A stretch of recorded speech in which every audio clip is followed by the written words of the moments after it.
才老師嘅新著嘅新書發佈會。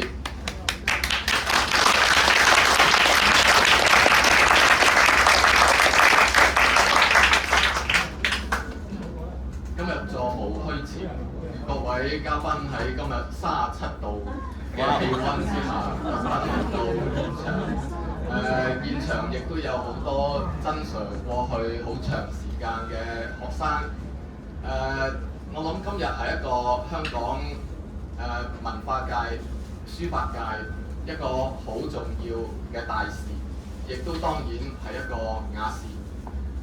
我叫李家喬，係真 Sir 30年前喺皇仁書院嘅學生。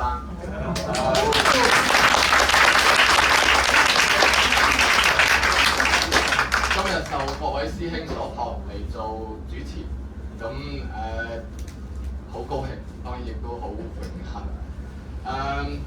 事不宜遲，或者我簡單講一講我哋今日嘅流程。今日整個新書發佈會大概歷時2小時。咁首先當然我好簡單咁介紹今日個流程啦。咁咧跟住我哋會有一個開幕發言，由我哋書嘅執行編輯趙啟良牧師會做一個簡單嘅開幕發言，然後就到真 Sir 最重要發表佢嘅分享。咁跟住我哋亦都會有一啲真 Sir 過去嘅一啲學生嘅分享，然後我哋當然各位嚟到可能會有一啲問題，關於書法、關於《墨海遊吟》呢本書嘅一啲問題，都想同真 Sir 去傾一傾嘅。咁當然我哋亦都會有時間留翻俾大家一齊去暢談，好嗎？活動嘅最後嘅部分，我哋當然離唔開會有一個大合照，然後當然亦都會有簽書嘅部分，好嗎？如果冇咩問題，事不宜遲，我邀請本書執行編輯趙啟良牧師同我哋做一個簡短嘅開幕發言。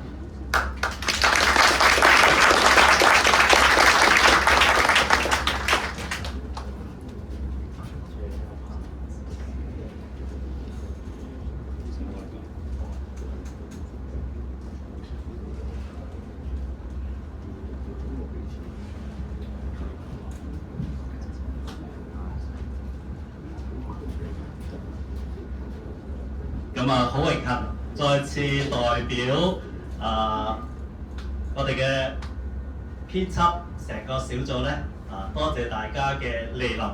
咁我哋一定要俾掌聲我哋嘅作者曾啟良老師。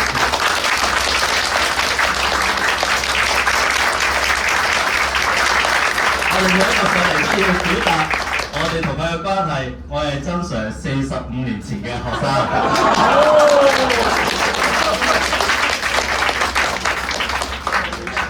我用一句嘅説話係曾老師喺佢嘅本書嘅後記咧，佢用開密成務易經一句嘅説話咧嚟講呢一次嘅編輯成個嘅過程。我自己嘅口頭禪用英文叫做 make it happen。點解咧？因為喺疫情嘅2019年之後咧，我教會裏邊成立咗個雅集。因緣際會咧，曾老師係我哋多年前嘅老師咧，佢都同我哋一齊參與呢個雅集，仍然繼續成為我哋嘅老師。喺疫情嘅過程裏邊，曾老師咧就開始寫佢嘅透過詩句、透過附註、透過圖片，將佢嘅啲書法嘅理論啦、心得啦，流傳俾我哋所有人。我相信呢度好多人都係首批嘅讀者，可唔可以舉手俾佢知道？你都係透過網上邊開始嚟去再次被真 Sir 嘅呢一啲嘅書法理論去感染。咁我就發覺亦都有一啲嘅書法同道風聞你個名好耐㗎啦，但係今日先至有機會，可能我哋再深交多啲呢個因緣際會，佢哋已經喺佢哋嘅書法作品裏邊都引用真 Sir 嘅詩句嚟去成為佢哋嘅作品。所以喺幾年前咧，喺唔同嘅群體裏邊咧，大家都想幫阿真 Sir 出書嘅，個個都想，對嘛？有邊個起過呢個意念嘅？舉一舉手。好多嘅嚇，我哋係後輩後起之秀，咁但係當中有啲係75年已經係真 Sir 嘅學生，嗰啲係50幾年嘅學生。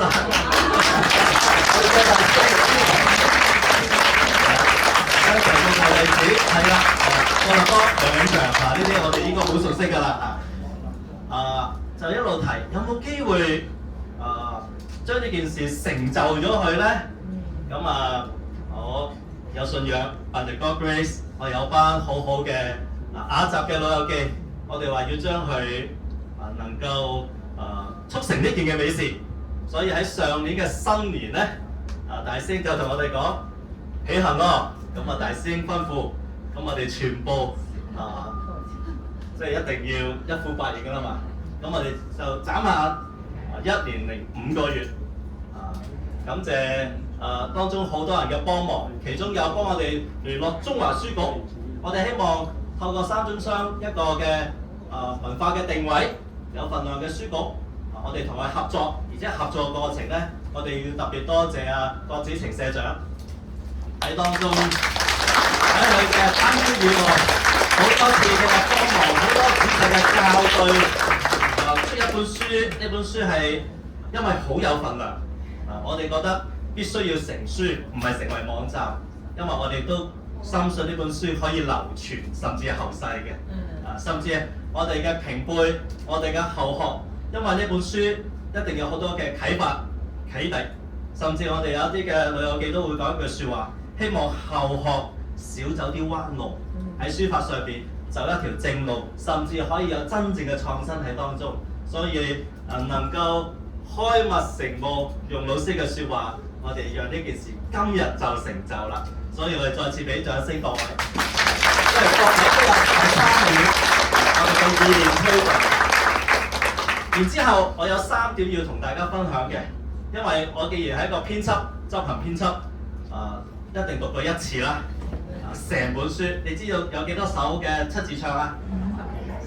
係啦，你有睇過廣告我哋一般，我哋開始編呢本書嘅時候咧，以為100零200首，開頭後嚟原來300幾首，後嚟到最後總結完啦，正確嘅數字係581首，真實對嗎？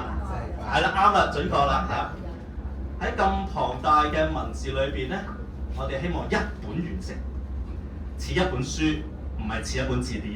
咁你哋已經攞到喺手上啦嘛，似一本書嘛，容易閱讀。而呢本書咧，麻煩下一張 slide， 我用真 Sir 嘅幾句説話點出呢本書嘅特點。第一句説話，上一張 slide， 我哋一齊讀下真 Sir 嘅詩句好唔好啊？第一句係第一首，上一張 slide， 係啦 ，OK， 下一張 slide， 係啦，呢句係啦，冇錯。筆墨關情紙上溫，再讀一次好唔好啊？預備起。筆墨關情紙上溫。呢個我相信都係老師嘅期待。我哋呢本書唔單單睇附註，佢嘅文字好精準。我哋就用第一首嘅七字唱嘅開篇嚟點出呢首詩嘅，其中唔單單學術，內容好豐富，其中裏邊隱含咗各種嘅師生情懷。下一張 slide。當然有老師同佢書法上邊鑑賞裏邊，黃君信老師係佢一個好重要嘅喺書圖上面鑑賞上邊一個好影響嘅人物，亦都有佢另一位嘅南唐先生李維洛先生，亦都喺好多嘅作品嘅上邊或者一啲嘅古文嘅上面第一手嘅可以上手。但係同時呢本書有本好特別嘅情況咧，對於我哋身為老師嘅中學啟蒙我哋嘅過程裏邊咧，竟然我哋睇到又係一啲中學老師影響佢嘅真 Sir 嘅一啲嘅人物記載。而琴日呢幾日喺我哋雅集裏邊有啲嚟攞書嘅朋友咧，我哋叫做 VIP 啲嘉賓咧，都係真 Sir 方溫嘅同學。哇！我哋見到即刻捉住佢哋影翻張相，幾感動咧！今朝仲有一個係真 Sir 嘅，又係中一嘅同學上嚟就同我哋分享真 Sir 拍拖嘅事情咯。咁我唔講太多啦，你問師母問阿曾 Sir， 呢啲係好特別。而當中嘅師生情懷令我好感動嘅，其中一個就係曾 Sir 嘅Form 1嘅一位嘅老師，如果我冇記錯係李雪英老師對嗎？陳雪英老師係寫余世南嘅。咁到91歲仍然同阿曾 Sir 有一個嘅書信嘅來往，曾 Sir 就將呢篇嘅原子筆書法擺咗上去。咁我讀完之後我都好有感動。我哋同老師嗰個關係直到而家，直到老師91歲，我哋希望都有書信來往，我成來往都係好嘅嚇。咁另一位係 Form 2嘅，係教曾 Sir 英文嘅下張嘅老師，叫做黃孝若，係泰老師，佢個仔係教英文嘅。喺教英文嘅課堂上邊咧，喺黑板上邊寫一啲翻譯嘅中文字咧，好奇特，似地亦都似草，係咩嚟嘅咧？原來係寫石門銘。曾 Sir 話第一次接觸石門銘係呢位嘅老師，有機會上到佢屋企登堂入室嘅時候，就見到佢嘅泰老師一門都係寫石門銘嘅，所以佢透過仿碑用呢個石門銘引我哋去進路，然之後再講康南海亦都講到石門銘嘅一啲典故。所以讀呢本書咧，唔好淨係讀一首詩，你要一組一組讀，咁你個趣味咧就會好濃厚。每一個主題我相信我哋嘅曾 Sir 咧係好有一個嘅格局，一早已經諗定。我哋一路編嘅時候咧，我就好驚訝，佢唔係散件嚟寫嘅喎，佢有晒成個寫作策略。所以讀嘅人要成為佢嘅知音，試下一組一組讀，同埋認真讀，同埋試下讀出聲。因為曾 Sir 話係北海悠悠，原來讀出嚟同你就咁睇係兩件事。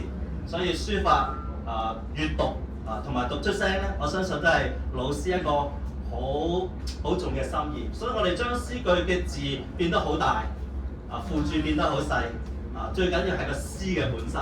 咁呢個係其一。其二，下一張 slide 過啦。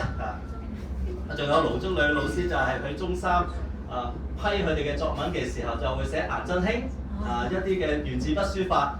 咁亦都係好特別，中一至中三都有一啲咁樣嘅師生情懷。咁所以曾 Sir 用呢句説話筆墨關情紙上溫。我希望你今日完咗成個嘅發佈會之後咧，你起碼記得一句嘅説話，好唔好啊？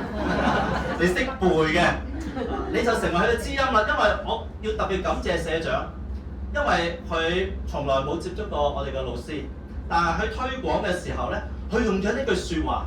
一用咗呢句説話，我哋所有師兄弟一望嘅時候，我知道佢讀過呢本書，認識呢本書，明白呢本書，係第一個完全冇我哋嘅關係，閱讀呢本書而成為知音嘅人。我哋都俾啲掌聲社長好嘛？呢啲嘅事情係用翻裏邊一句嘅説話，看穿牛皮直指心。除咗情懷之外，曾 Sir 個學養，特別喺鑑別對一啲複製真偽係好有研究嘅。以下有幾個嘅作品，我哋好相熟嘅《蘭亭序》嘅神龍本已經冇真跡㗎啦，最近真跡嗰個筆跡本就係神龍本。但係曾 Sir 嗰個嘅閱讀嘅能力，有啲嘢擺喺我哋面前幾千年啦，我哋可能都冇感覺。佢嘅閱讀能力好強，知道王羲之飲醉酒嘅時候，佢個手腦不協調嘅情況係點樣？呢一個發現我從來冇網上見過，一個嘅發現係非常之難得，可以成為一家之言，可以甚至成為一個好重要嘅論文。惠風和暢寫到個和字個口部，已經諗緊個暢字下邊嗰個新部。呢一個嘅觀察擺喺度都冇人睇得到。當曾 Sir 喺七字暢俾我哋睇嘅時候，我哋淨係拍案叫絕。我哋所有好多中國文化擺喺度，我哋都唔知嘅，唯有人幫我哋去做導讀，有人發現，有人明白，有人懂得。所以我哋去接觸老師嘅時候咧，我哋唔單單學資料，都學習呢種懂得嘅藝術。明白嘅藝術。下一張啊。咁當然老師亦都喺雅集裏邊咧，呢個係幾十年前嘅發現啦。我哋再重新呢個雅集咧，用放大將嗰啲嘅筆法、嗰啲嘅破風、呢個神龍本嘅特點咧，再次展現俾我聽。我哋所有嘅學員都覺得好震撼嘅。下一張。除咗神龍本之外，原來呢個神龍本喺老師嗰個嘅一路研究裏邊咧，喺70年代係曾經因為個神龍本呢個嘅有裂痕，需要重新裝裱，但係有一個好重要嘅失誤產生。喺重標嘅過程裏邊，將呢個神龍本原本係唐太宗命呢一個褚遂良嚟去將所有王羲之嘅作品收錄，變成一個右軍目錄。好相信呢個係褚遂良褚派嘅一個嘅其中一個複製品。真常有一個嘅體檢，呢個可能係無上無，即係真跡冇啦，無上無，即係第三個製品係好多褚遂良嘅心意擺咗落去，所以有佢嘅破風，有佢嘅斷筆，有佢一啲平衡線嗰個發現。但係喺重標嘅過程，嗰啲嘅工匠可能多手啦，將佢就填晒佢。呢個發現都冇人知道，唯有曾 Sir 將呢件事擺出嚟喺其中一本嘅書法雜誌一張個圖片，然之後對比今日後嚟嗰個嘅出現已經填咗嗰個版本做一個對比，至少有5個字出現呢個情況。咁大家當你讀到蘭亭序嗰個重標嘅失誤咧，你可以慢慢嚟去閱讀。呢一個都叫我哋好震撼嘅。點解有人我哋讀帖會讀到呢個咁樣嘅咁仔細嘅程度咧？我哋都要俾掌聲真相啊！除咗蘭亭序之外，仲有其中一個嘅就係呢一個係米筆嘅多景流詩嘅一個嘅版本傳流，有2個。曾 Sir 就話最初睇見葉公卓傳俾佢嘅侄兒葉公超嘅版本，後嚟亦都有吳湖帆嘅版本。呢2個都唔係真跡。透過雙鈎作填嘅呢一個嘅藝術，一個複製嘅技術，知道呢一個都係一個複製品嚟嘅。咁我哋都好驚訝啦。咁個源頭喺邊度咧？曾 Sir 就抄到一啲嘅古籍，其中一個就係錢大昕，係咪啊？佢係清代嘅一位歷史學家，當中有提到米元璋即係米筆曾經係寫過多景流，亦都寫過另一首詩係大字嚟嘅。曾 Sir 一個歷史嘅角度揾到嗰個嘅典籍，米筆係寫過，有可能呢2個版本就係嗰個嘅古拓嘅複製品。咁好多人都研究多景流，唯有曾 Sir 用鑑古歷史嘅角度典籍呢啲咁好學術化嘅嗰個嘅程序，揾出呢個嘅可能性。咁我一睇完之後，哇！一本咁嘅書俾到咁多驚喜你，咁我哋係好興奮嘅。下一張。仲有到呢一個薛積嘅順行禪師詩嗰個嘅品題，曾經有個孤本，大家都認識㗎啦，就係應該係何紹基嘅藏本。一路好多人都覺得係呢個版本，後嚟之後翁同龢有另一個版本出現，曾經話係孤本，即係呢一個嘅何紹基嘅版本。佢出現之後，亦都有近代嘅人，馬成明先生。亦都睇到嘅時候，就透過中國書畫社又出咗另一本，發表一個嘅理論，孤本不孤，即係仲有另一個版本，都好多人研究。曾 Sir 亦都從嗰個碑帖嗰個研究嘅角度，下一張嚇，就發現唔單單係剪表嘅嗰個次序發生好多嚴重嘅失序嘅問題，亦都可以推斷得到呢個版本其實可能係何紹基嘅版本嗰個藏本呢個複製品嚟嘅，因為佢見得到其中2個字雲字同埋靈字。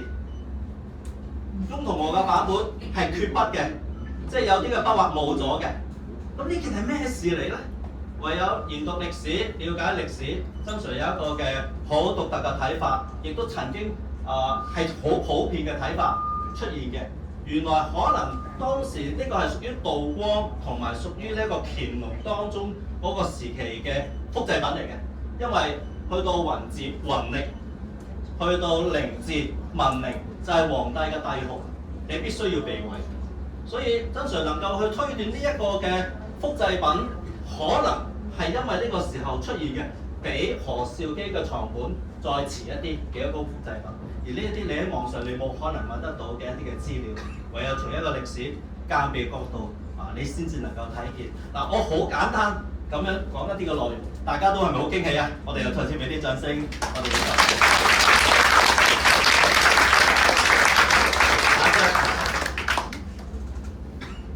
甚至去到呢一個嘅草書嘅千字文懷素，我哋亦都好驚歎，原來當中嘅益字行書嘅益字白色嘅圈住，究竟係點解呢？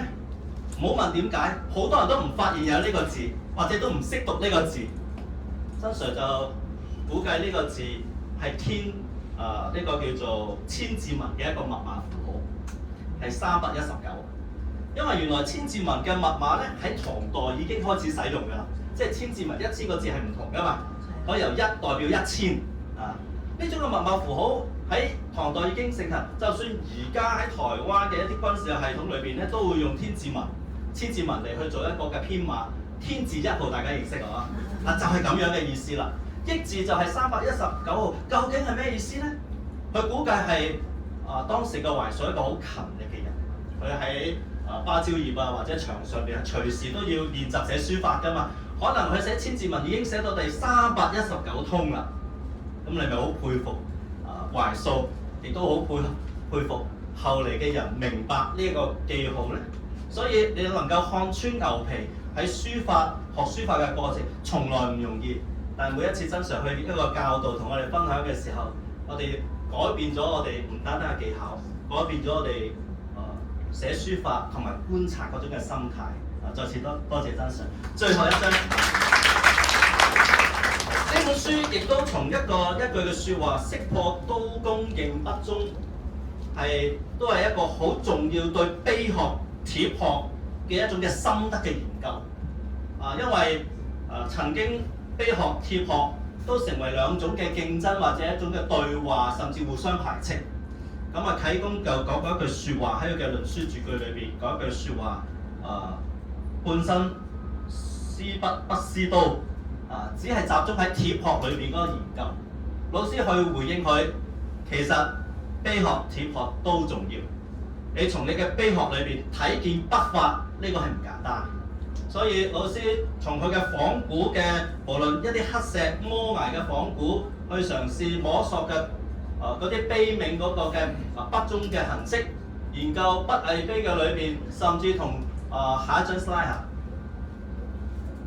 再下一張 slide， 高昌專字好早期嘅墨跡原來呢啲墨跡同藝碑係相通嘅，嗰啲嘅摺筆嗰個斜角嘅位係相通嘅。曾 Sir 將呢啲現代嘅資料擺埋一齊，讓我哋見得到碑學同帖學嗰個嘅平衡。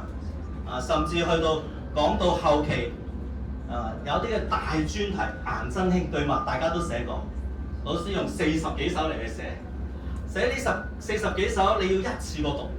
你從40幾歲顏真卿寫嘅多寶塔。我哋唔覺得呆滯，係變化多端，好多人去批評佢呆滯，但係其實佢裏邊有好多行書嘅筆法，老師將佢去平反。佢40幾歲已經到達一個巔峰，去到50幾歲、60歲嘅時候寫到呢個東方讚，或者寫到去嗰個嘅茅菇仙壇記，進入化境，寫到祭侄稿、祭伯父嗰種因為時局安祿山之亂。佢嘅同門屋企人慘受嗰種嘅凌辱嘅時候，嗰種悲情你咁樣睇落去，你會感受到顏真卿人書共生嗰種狀態。到最後打贏仗啦，劉宗士帖嗰種捉為自己嘅御心嗰種嘅快慰，而嗰一場嗰一棟，老師嘅分享當時聽李維洛先生嗰種嘅分享嘅時候，佢都感受得到顏真卿嗰種嘅快樂。書法同情緒係同埋個生命係共一嘅，唔係分別就咁撩幾個線條嘅。咁佢將顏真卿成個嘅歷史到最後家訓成傳，70幾歲顏家廟碑、顏勤里碑，寫一個好莊嚴嘅楷書令到要將佢嘅書法去承傳喺顏氏家族嘅承傳落去。咁樣一次過睇，你會好快樂。所以曾 Sir 喺開頭顏真卿嘅簡介裏邊，難怪中國嘅書委嘅前任主席孫曉雲女士，佢話第一次睇顏真卿嘅書法就有個感動，要嫁顏真卿咁樣嘅人。所以曾 Sir 用呢啲典故睇到你個趣味係非常之快樂，你對顏真卿有一個好立體嘅研究，甚至最後嗰兩首詩係關乎顏真卿點樣學寫顏真卿嘅行書。曾 Sir 用咗一啲嘅好特別嘅字眼，一個活字喺兩首詩裏邊都出現。好多人寫顏真卿寫得好肥腫、好呆滯、好重複，但係寫行書另外一件事，點樣寫到一個活字咧？我哋睇完之後，我哋明嘅，擺咗個心，我哋將來要繼續努力啊！曾 Sir，多謝老師嚇。最後一個舉例，好多人學嘅歐陽詢對嗎？都用好多歐陽詢嘅例子，佢用佢一門嘅歐陽詢、歐陽通、大小歐去寫呢一個嘅七字長。我哋睇完之後，曾 Sir 俾到一個秘訣，你要睇佢嘅險筆。好多人寫歐陽詢寫到好，又係好呆滯、好黑板、好斯文，其實裏邊好多好險峻嘅筆勢，我哋必須要留意。而亦都講到邊啲人去學得好咧？提供咗幾個門路。第一，月和；第二，陳禮，即係東郭先生；第三，係近代人，係台北故宮博物院嘅副院長江少新先生。佢提出呢啲嘅進路擺出嚟，唔係我哋去欣賞佢，我哋要學歐學得好，有呢幾個擺喺我哋面前嘅好嘅榜樣。時人好多時學得好俗態，好多好俗筆，雖然我哋好熟悉，但係好多人走彎咗路。老師冇任何批評嘅説話，佢即係擺出嚟，你懂就懂。我哋都係懂嘅，我哋就張揚多少少，講多啲一啲比較激進啲嘅字眼，大家明白嚇。咁再次多謝曾 Sir， 透過呢3句嘅詩句，我希望大家喜歡呢本書，閱讀呢本書，讀出聲。再次多謝曾 Sir 有呢本書送俾我。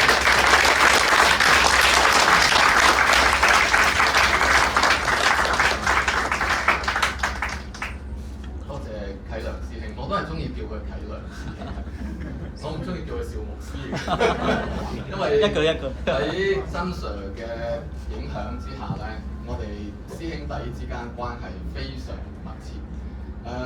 我今日我喺中大教書，書法漸漸喺我人生發展裏邊，慢慢當然有其他事忙，我慢慢擺低咗。但係曾 Sir 對我嘅影響唔只係書法嘅影響。我中一已經認識曾 Sir， 曾 Sir 係少有會對住一班12、13歲細路仔講一啲人生哲理嘅老師。當年聽曾 Sir 講一啲人生哲理，似懂非懂，其實完全唔知。但係漸漸人成長過程裏邊咧，慢慢有時又會勾翻起少少當年曾 Sir 上堂嘅時候所講嘅一啲説法，你自己就會有一啲感受。所以曾 Sir 對我哋嘅影響唔只係書法，唔只係藝術方面嘅影響，而係對我哋整個嘅人生嘅影響係深遠㗎。我經常我會講，人不外乎要思考人同人之間關係，人同社會之間關係，人同天地之間關係。我諗曾 Sir 對我哋嘅影響係方方面面嘅。頭先啟良，因為佢係執行編輯，對整本書嘅內容非常非常熟悉。我只係想講一點嘅啫。啟良係曾 Sir 其中一位大弟子，弟子都有咁嘅功力，老師會係點咧？咁大家翻閱本書就會知。我諗今日個時間始終主角係曾 Sir。而家我諗隆重介紹我哋嘅曾 Sir 出場。曾 Sir 當然係我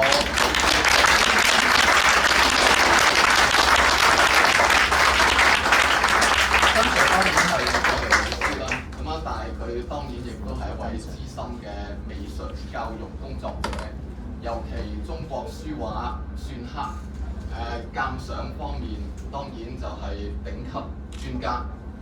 退休前，曾 Sir 長時間係皇仁書院嘅美術科主任。咁我當年我讀書嘅時候，一入學，曾 Sir 已經係我哋美術科主任。曾 Sir 退休之後繼續從事美術教學工作，佢喺中大藝術系擔任兼任講師，講授書法課。同時佢亦都係視覺藝術中心嘅書法專修課程嘅總監。現時咧，曾 Sir 係政府康文署博物館嘅專家顧問，亦都係藝術組織石齋之友嘅學術執委。我唔再講太多，將時間交俾曾 Sir， 我哋亦都以熱烈掌聲歡迎。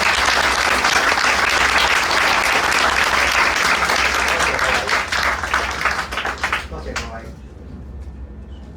開咗啦。我今日懷住好感恩嘅心情嚟到呢個地方，因為我知道咧，好多我嘅朋友、好多我嘅學生都嚟，咁樣咧係佢哋俾咗我好大嘅信心。咁但係我亦都咧不免有啲緊張，因為咧一世人咧未曾咁叻過，到今日好似咧係真係好好咁樣做主角啊！但係我知道咧呢個主角咧其實咧係好多人幫手啊，好多嘅配角，好多嘅支持。嚟係達到呢個地方，咁我嗰本書咧要多謝好多人嘅。如果咧要好似電影頒獎禮咁樣講嘅話咧，我諗講極都講唔晒。啊，正話剛才咧，阿啟良咧係介紹我呢本書，我就知道咧佢咧係做咗好多功夫。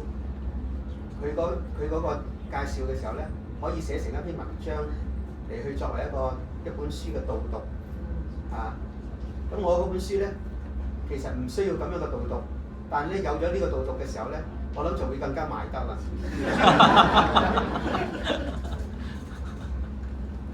咁我呢本書嘅寫嘅起源咧，喺個前言嗰度地方同埋喺後記裏邊咧都有提到。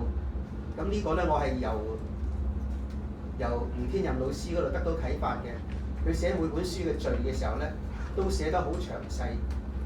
你就算睇佢本書嘅序咧，你已經知道佢成本書大概講啲咩內容㗎啦，已經知道晒㗎啦。咁佢話咧呢啲咧先係一本書最好嘅序，可以慳讀者嘅時間。等讀者咧係覺得有需要嘅時候咧，佢自然就會詳細閲讀。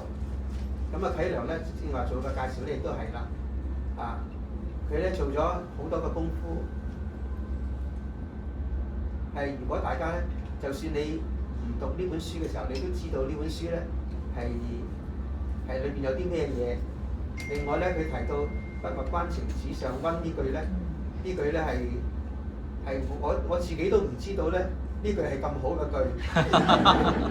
但到佢哋嘅時候咧，佢哋將佢升華咗，將佢提高咗好多好多啦。咁啊，家喬咧同我介紹。家喬咧，亦都我有一樣嘢要值得介紹佢嘅，就係我教學生嘅時候咧，我哋都時常都講話書法咧係創作俾右手人寫嘅，所以右手人寫嘅書法咧係好自然嘅，但係左手寫咧就好困難啦。所以歷史上咧，左手嘅書法家咧係好少好少。咁咧，就算係有啲天生左手嗰啲咧，佢都寫唔成嘅。反而咧係有一啲高鳳漢嗰啲咧。因為咧右手，因為遇到咧係遇到中風嘅時候，佢用唔到右手之後咧，佢先用左手嚟去寫。咁咧佢係由右手寫去向左手一個人，佢係寫得成功嘅。咁啊，家喬係我教嘅學生當中咧，用左手嘅係最成功嘅例子。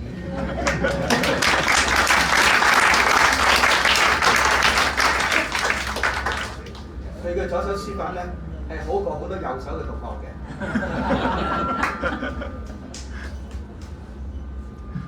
咁我咧係都約略咧提一提啦。我呢本七字帳咧，就係咧係好多年前已經有醖釀㗎啦。咁當時咧啟發我嘅咧就係咧係沈文樂先生，佢咧係寫關於咧係用詩嚟去寫啲論書嘅詩。咁論書詩咧已經好早有㗎啦。咁但係咧到咧清末民初嘅時候咧，仍然都仲係好流行。咁咧沈文樂先生寫，我當時咧最印象最深刻嘅咧就係嗰首李照明高太入時，董文堪薄亦堪思啊。佢話咧係李北海同埋咧趙孟頫咧個聲名太高，但係太過入時啦，太過時髦啦。董其昌文精明咧你可以咧係鄙薄佢，但係亦都咧要咧係向佢請益，因為咧佢的確有好多好處。佢話佢就講咧係最憐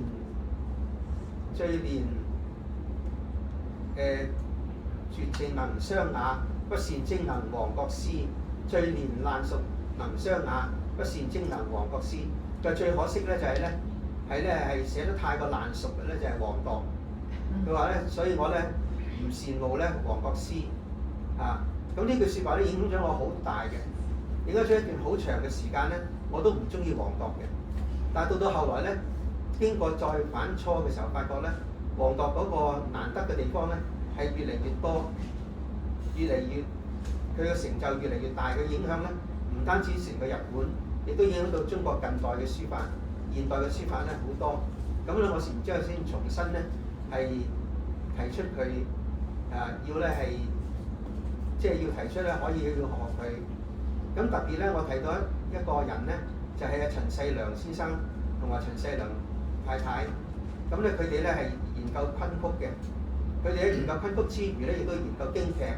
咁佢咧將京劇嚟同昆曲比較，佢話昆曲固然間係雅致啦，好似王羲之咁雅啦，高古啦，但係咧京劇咧就好似咧係王鐸咁樣，你唔好輕易咧係鄙薄佢，因為京劇咧亦都好難嘅，佢嘅搶爆功夫咧係好多時咧係比較昆曲咧，仲更加咧係需要多啲才情、多啲修養。咁我由呢個地方咧係體會到係王鐸嗰個偉大嘅地方。咁呢度咧，我係要嚟咧係贖罪嘅，因為我一路咧以前咧教學嘅時候，曾經一段時間咧係長期同一啲同學講話，我唔中意王鐸，話王鐸有啲缺點咁樣啊。咁呢個亦都係我寫七字唱咧，裏邊咧有一樣嘢咧，我係覺得係要做嘅，就係話咧係將一啲以往唔夠肯定嘅地方，將佢咧重新肯定翻，以往講錯咗嘅説話咧，重新糾正翻。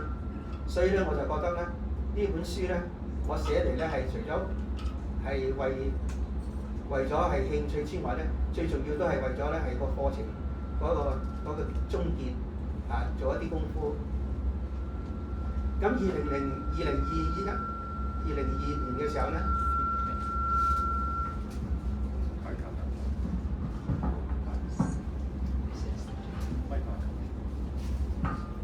2022年嘅時候，疫情咧流行，咁咧仲仍然咧仲係咧係好緊張嘅。咁喺屋企咧好無聊，咁於是就諗起咧係將以前咧係寫過嗰10首咧重新嚟去改動，就咧係傳俾一啲同學，當時傳俾周偉信，傳俾邵啟良。咁佢兩位咧係特別欣賞，就俾個好好嘅反應俾我。咁於是咧我就啟發起開始寫啦。咁寫嘅時候咧，寫之前咧，我諗起一個長輩，呢個長輩就係李國榮老師嘅好朋友，亦都係咧係排輩份嘅時候咧，佢係李國榮老師嘅太叔公。咁呢個咧，呢個太叔公咧，我認識好耐㗎啦。我1970年嘅時候咧，已經喺龍鳳茶樓嘅茶局，同埋陳湛全教授、黎傑教授一齊咧係聚會嘅時候認識佢嘅。但係當時咧就係知道佢係寫詩寫得好好嘅。但係咧係冇諗到咧要跟佢學詩，因為嗰陣時我個老師黎傑教授咧就認為咧後生嘅人咧唔好咁快寫詩，佢寫詩嘅時候咧會咧係時常表現一種莽莽不甘嘅態度，咁結果咧係令到咧個人咧係好頹廢嘅，會有時咧唔願做其他嘢嘅。咁我哋作為現代人咧，如果有咁嘅心情嘅話咧，其實好難生活得好嘅。咁佢作為歷史嘅人嚟講咧，佢咧係好理性、好客觀。咁所以我一路咧都雖然接觸好多寫詩嘅朋友，但我自己都冇寫詩。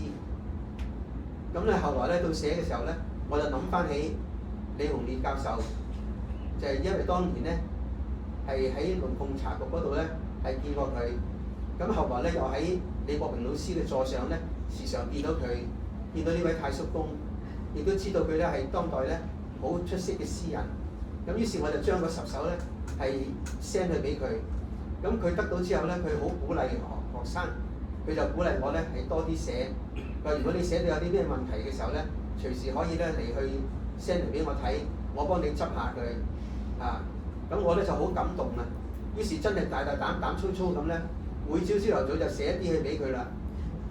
咁寫俾佢嘅時候咧，咁咧得到嘅反應又好好，佢係一個好好嘅老師，又識得係識得多見多識廣，又有心嚟去帶引。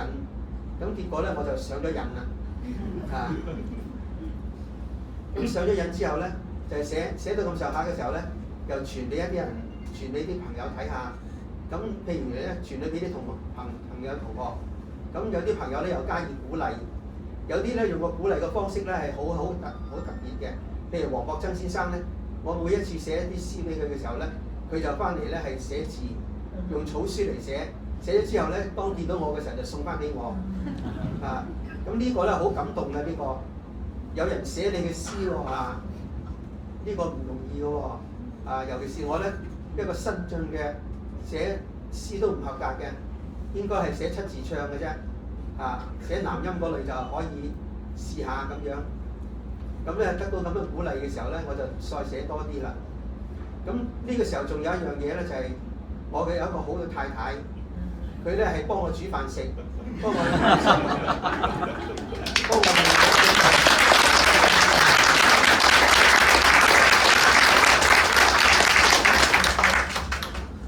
幫我料理晒一切。咁我咧然之後先至明白，古人咧個詩人咧呢一樣嘢，你要讀佢嘅詩嘅時候，你要感激佢個家人，感激佢個太太。嗱，因為咧冇佢煮飯食嘅時候咧，根本你作唔成詩嘅。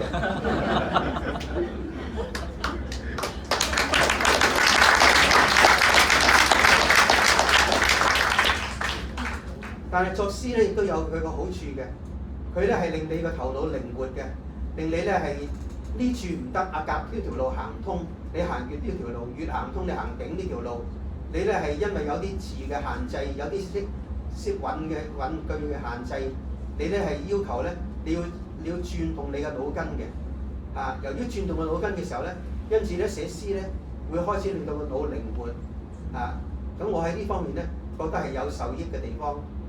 啊，咁就寫成咗，就越寫咧係越多，寫到咧有啲時候不能罷休嘅時候咧，有時老師唔得閒，去咗旅行，翻咗去中國大陸，翻咗去深圳，咁我都咧係再繼續寫，咁但係咧差唔多咧係佢盡可能有時間咧都同我睇過一次嘅，啊，咁所以咧我呢本書咧我要好感激佢。佢咧係同我咧一齊咧係同步咁樣嚟去做呢樣嘢啊！咁請大家咧為李洪烈教授鼓掌。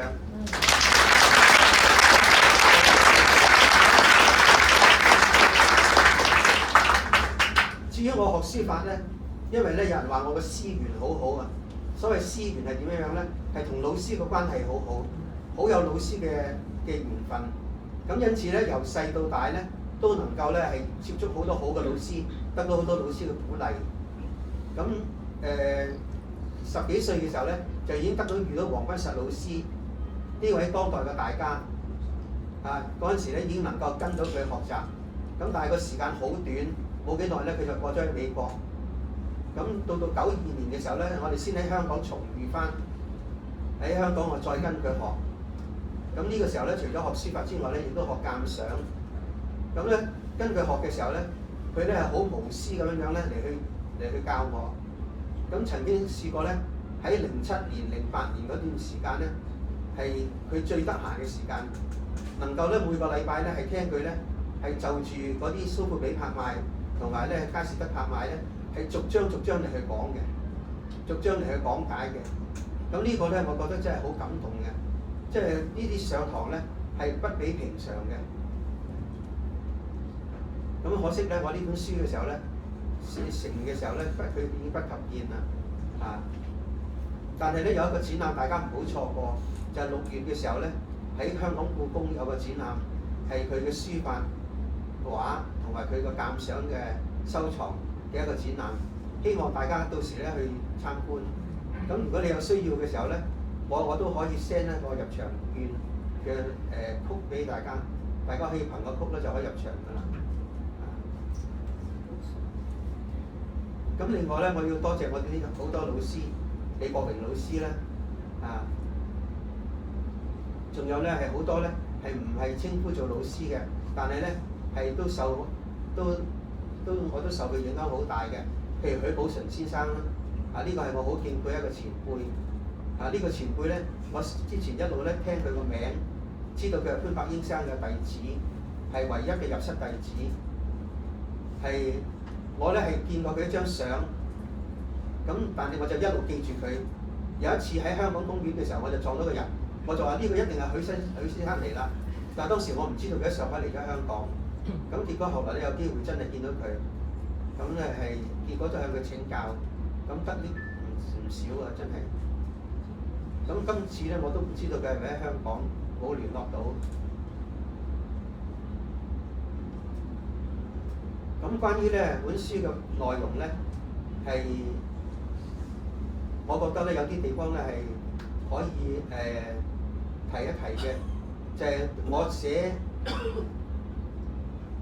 寫得比較多嘅地方咧，就係仿碑嗰啲地方啊。喺仿碑嗰度地方咧，我提到咧就要絲筆又叫絲刀，因為呢個書寫性係好重要嘅。但係書寫性咧亦都受你嘅認識影響。你如果認識到碑刻嘅特點嘅話咧，你嘅書寫性會改變嚟去咧雙重嚟去獲得嘅。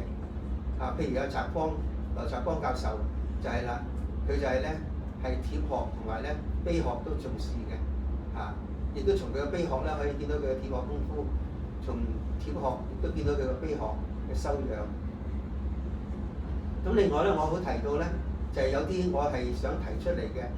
而家啲書法家係冇咁被人留意嘅，譬如鮮于書咧一路咧個名氣咧都俾趙孟頫吸住嘅，但係鮮于書其實咧有佢偉大嘅地方，咁我覺得咧佢應該咧係值得再研究嘅，咁所以我寫佢嘅七字唱咧係寫得比較多。咁另外文徵明係我一個咧係好尊崇嘅一個書家，因為咧之前咧我喺李國榮老師學書法嘅時候咧。李國榮老師就同我提過，佢俾過好多文徵明嘅真跡俾我睇。咁咧佢就同我講㗎，好多人咧練書法睇唔起文徵明，以為文徵明係好普通嘅一個書家，佢唔知道文徵明咧淨係兩個字咧，你一世都學唔到嘅，就係斯文兩個字。啊，咩叫斯文咧？佢話咧，你喺寫字嘅時候，你能夠達到佢種境界嘅話咧，係好難嘅。淨係斯文兩個字咧，已經足你嚟去拜服㗎啦。咁因此咧，我都係理解，都係學文徵明啊。就算你唔寫文徵明咧，你都要咧睇文徵明啊。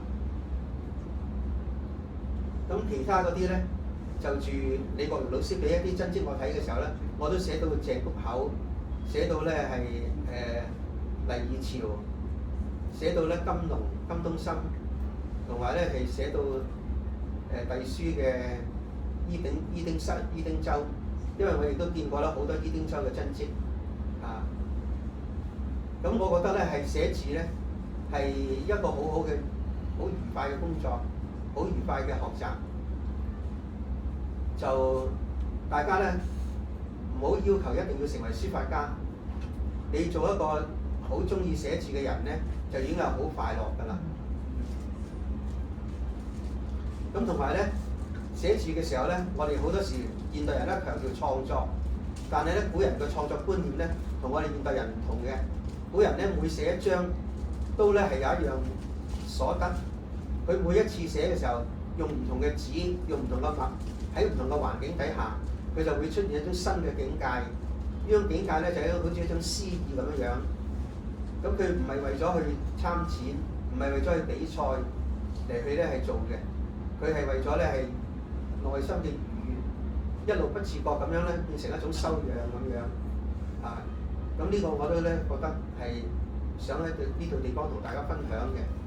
咁寫字咧係初期嘅時候咧，真係適宜咧係日日去寫，因為你日日去寫嘅時候咧，你就能夠熟能生巧，同埋日日去寫咧，你由個肌肉記憶咧係到咧係去到一個心理上嘅記憶，你就能夠得心應手。得心應手呢樣嘢咧唔容易嘅。咁多書法家當中咧，啟功教授認為咧得心應手嘅人咧，只係得一個，就係得米芾啊。個米芾係真係寫到得心應手嘅啊。咁呢個咧，我都覺得係可以咁講。但係米芾咧有啲顛得嘅地方咧，我就冇咁同意嘅。我覺得咧佢咧係會同一啲大型嘅作品嚟講咧，佢都唔夠圓融嘅。佢係好好嘅作品，但係你咧如果要求佢係去到圓融嘅階段咧，佢就唔係嗰樣嘢嘅。但係呢樣嘢咧，我哋冇辦法唔佩服王羲之啦。咁但係王羲之嘅真跡係喺邊度地方咧？我哋揾唔到。咁咧，我哋只見到好高度嘅摹本，只見到蘭亭序嗰啲咧係再重摹嘅第三次嘅版本。咁我覺得咧，大家咧可以咧再從另外一個途徑嚟去揾嘅，就係你從佢啲高級嘅摹本，譬如咧係喪亂帖啊，譬如咧孔氏宗啊咁嗰啲摹本咧嚟去重新去再體驗佢。咁嗰啲咧雖然我哋知道係啲好嘅摹本，但係我哋咧其實唔夠認真去睇佢嘅，再認真嚟睇佢，因為咧係富田純一個日本人咧，就係因為裝裱一件嚟裝裱喪亂帖嘅時候咧，就係見到佢裏邊一絲絲咁樣係平行線嘅勾模，咁所以咧佢再去睇其他嗰啲摹本咧，亦都睇到係平行線嘅勾模，咁結果咧認定佢唐人勾模咧用平行線咧，個原因咧係因為佢要似，佢用好細條嘅線條咧嚟去填，就唔係話咧好似我哋以為咧係雙勾咗一個輪廓，然之後填墨，佢係填裏邊咧係好似用打排線咁樣嚟填嘅。咁樣咧，如果咧大家咧係將一啲靚嘅摹本咧，你去重新放大，你去再體驗，咁樣咧你就會知道咧，王羲之嘅真跡咧其實好接近啊，好接近我哋嘅眼前嘅啫。咁但係蘭亭咧點解會係失群咧？點解會同王羲之其他嘅摹本唔同咧？佢失群嘅原因就因為佢經過褚遂良嘅整理，褚遂良咧係睇到王羲之裏邊咧晚年有呢個特點，用啲鼠鬚筆嚟去寫嘅時候有呢個特點。點解咧？因為佢當時用咗一種特別嘅工具。唐人記載就話佢用鼠鬚筆蠶繭紙，因此咧係寫成呢個特點。當然呢個背後咧唔一定係真係用鼠鬚筆蠶繭紙。但可以見到唐人咧，當時仲知道王羲之咧係寫蘭亭嘅時候用一種唔同嘅工具、唔同嘅材料，咁於是咧佢有種突破嘅，有種突破嚟嘅。呢種突破咧，我俾褚遂良咧係捉摸住，於是褚遂良咧將佢咧放如大枝，即係將佢清晰化，就變成現在嘅神龍本咁樣樣。所以你將神龍本嚟去比較咧，係失群嘅，但係佢嗰種尖鋒嗰種咧。你就嗰啲尖鋒同埋嗰啲破風嗰啲咧，你就可以睇到佢係用長鋒，用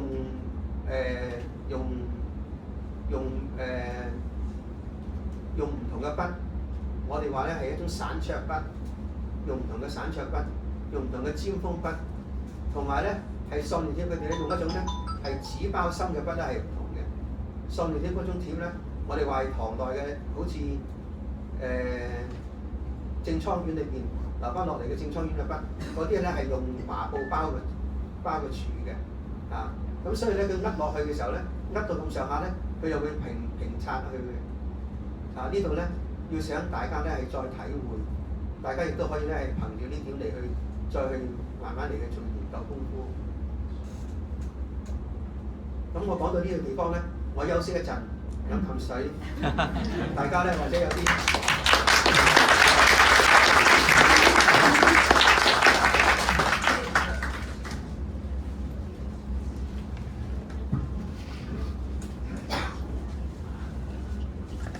曾 Sir 嘅演說係好有魅力，由細到大感受好深，好輕鬆，但係裏邊已經有好豐富嘅內容，我諗係長時間先至可以消化到，係嘛？頭先曾 Sir 所講嘅，其實除咗講書法，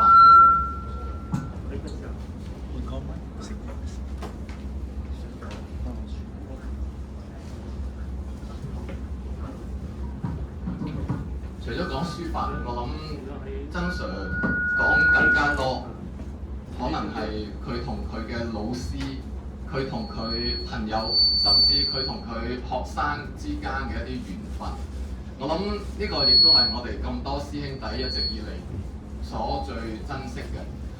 咁啊，趁曾 Sir 休息嘅時間咧，咁啊，我想就住呢個話題邀請幾位我哋嘅師兄，亦都同大家去分享佢哋認識咗曾 Sir 之後，師生緣啦，同書法同藝術嘅緣分係點樣？咁我哋首先請劉澤光教授。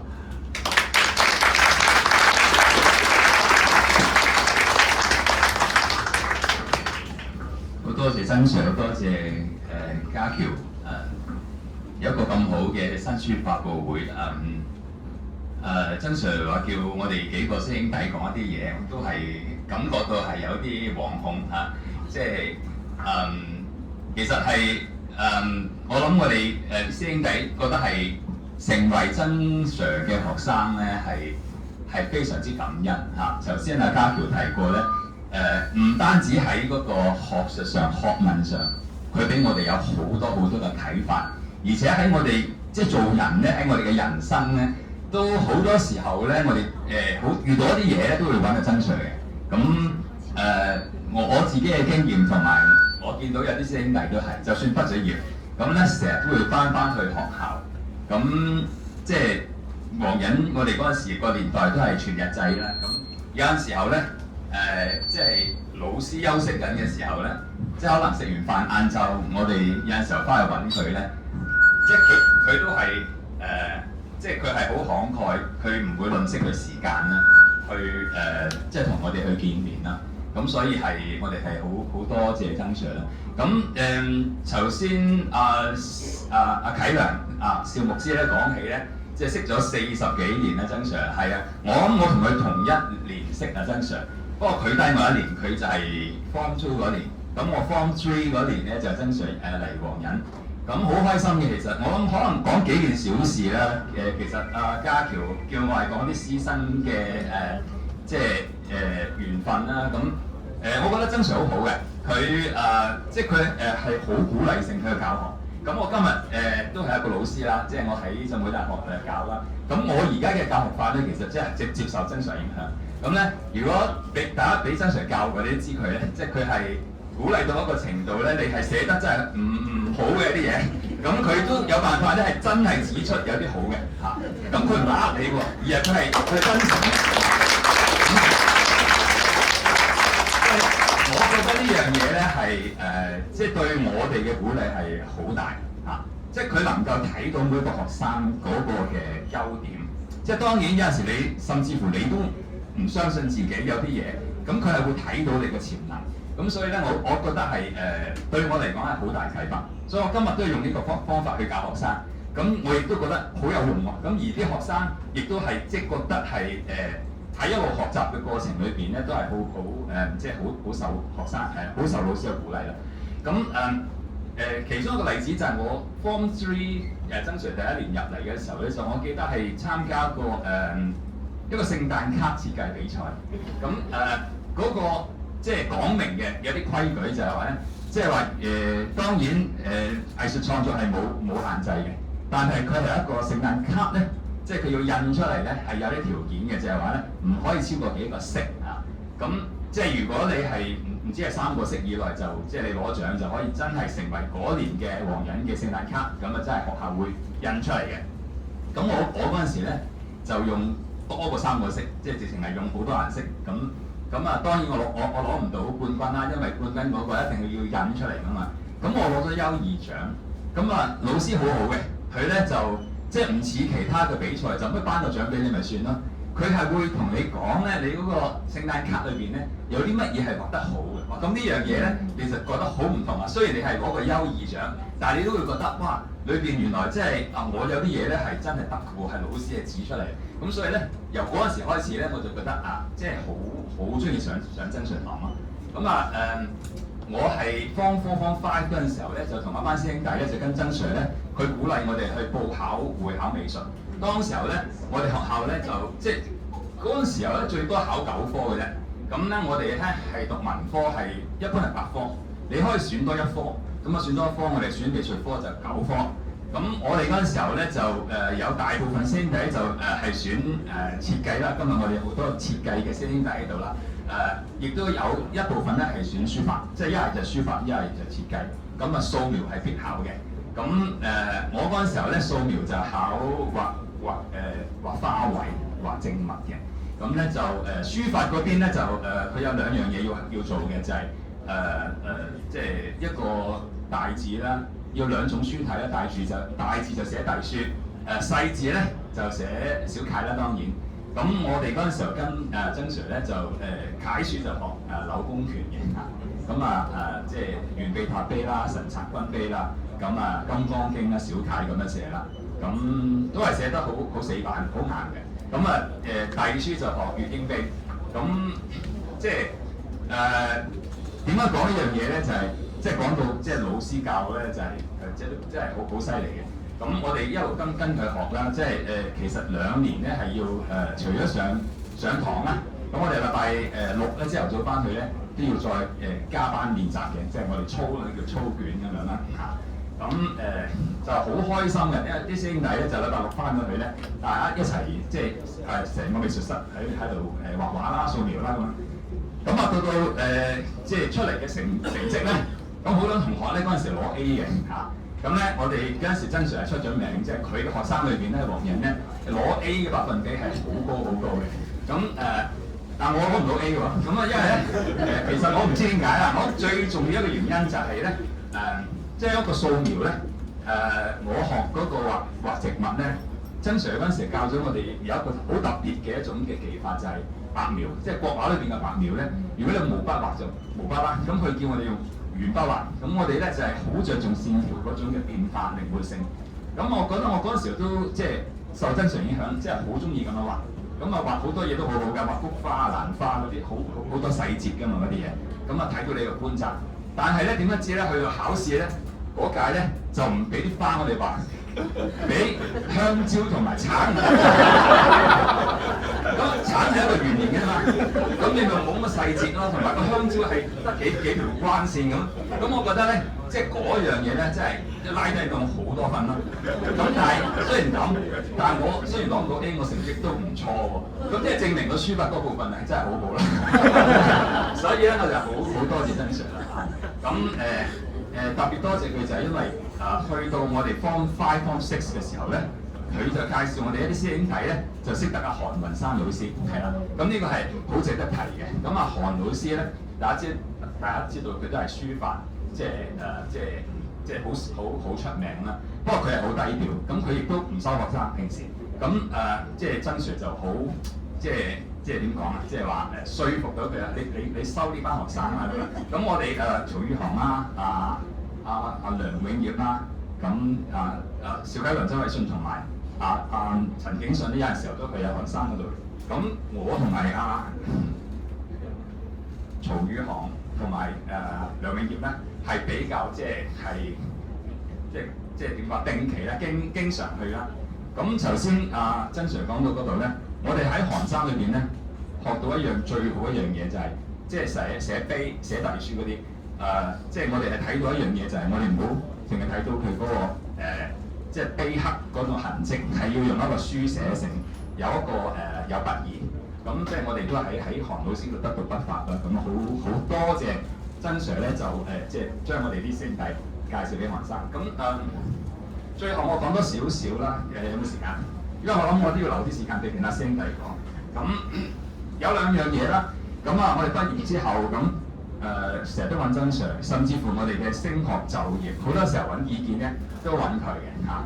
咁即係都曾經我嗰陣時候，你知道即係啲後生仔咧就算你讀大學嗰陣時候，你都唔知自己想做乜嘅。咁所以咧就曾 Sir 就俾好多指導。咁即係佢嗰陣時都俾咗好多唔同嘅意見啦。佢又知道我屋企又做生意，佢話你不如幫屋企做生意啦。但係做下，我覺得真係我興趣唔喺度，咁都係想教書啦。咁去美國升學，咁甚至乎博士論文咧啲題目咧，咁都要請教曾 Sir 啦。咁到讀博士嗰陣時候咧，其實咧都幾得意嘅。我哋第一次咧，我第一年去到美國，咁咧我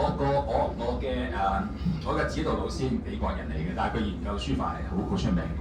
咁我就嗰個係中國藝術史，咁咧要上堂嘅，我哋要收課嘅。咁唔同英式，咁我以前係喺香港要讀一個哲學碩士咧，其實我哋係唔使收課嘅。我哋基本上就係嗰年零兩年就係你一年見教授一兩次，最尾寫一個論文咁就算啦。咁但係美國嘅教學係要收課，要上堂。咁第一堂老師同我哋講，我哋呢一堂嘅功課就係要寫一本書，咁咧就係合作。當時候咧就中文大學嘅莫嘉倫教授同埋我嘅教授 Peter Sturman 同埋郭繼生教授咧就準備出一本叫做《合璧聯珠》清代嘅言聯，咁咧係洛常在、軒黃仲、方先生佢哋創啦。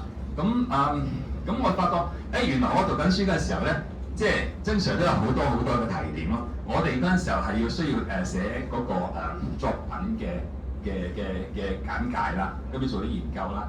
咁原來咧曾 Sir 一早咧就係即係莫教授嗰邊咧就請佢咧，就已經做晒啲釋文啦，即係好多印章難讀嘅印章，佢基本上曾 Sir 已經寫晒㗎啦。咁我哋只不過咧去再揾資料去解釋，咁咧就即係我哋畢咗業之後，喺中學畢業之後，仍然好多機會咧喺老師裏邊學習啦。咁甚至乎咧，因為我係一個藝術史學家啦，咁有陣時要發表啲論文。咁大家知道咧，論文咧你係要分析一啲嘅作品啦，要揾一啲資料啦。咁有陣時有啲嘅譬如書法，要辨識一啲字咧，唔係難，唔係容易嘅。咁咧一唔識咧就揾曾 Sir。咁所以咧就曾 Sir 係非常之無私嘅，即係不單止喺我哋嘅讀書嘅時代係好慷慨嘅，將佢所學嘅教我哋咧，而且咧喺我哋而家咧，就算係而家做緊嘢嘅時候，好多遇有困難咧，我哋都會走去揾曾 Sir。咁所以咧就我想都再多謝曾 Sir 一次，咁大家都謝謝。咁交俾其他兄弟。聽到一集光傾咗，我都想加兩句，雖然本來講其中一個發言嘅師兄弟，我一樣係學粵英碑，一樣係神策溫碑。曾 Sir 亦都係好懂得拉我入去喜歡書法、喜歡藝術嘅嗰條路上邊。透過曾 Sir 好懂得揾學生嘅優點，去讚學生。咁對於一個12、13歲嘅小朋友咧，呢個我諗係好大鼓勵。澤光興話佢而家教書，佢都係咁嘅態度對學生，我亦都可以咁講。我亦都係一位老師，我喺中大教書。我好少嚴厲批評學生，我通常我都係揾佢哋嘅功課裏邊嘅優點去讚佢哋，我諗都係師承事。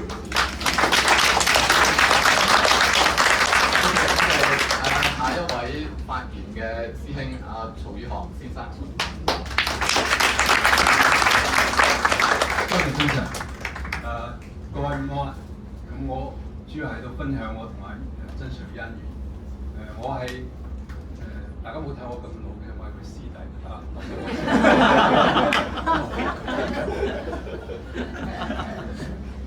我咧就中意嗰時咧，就睇到書法會壁報班有一個隸書班嘅呢個啟示，咁我就參加咗呢個隸書班。咁曾 Sir 係我指導老師，咁我哋參加咗之後咧，我就一下子就愛上咗寫隸書。咁咧一半咧其實係中意隸書，另一半咧其實就係中意曾 Sir 嘅教學同埋佢嘅循循善誘。咁我就好想親近阿曾 Sir。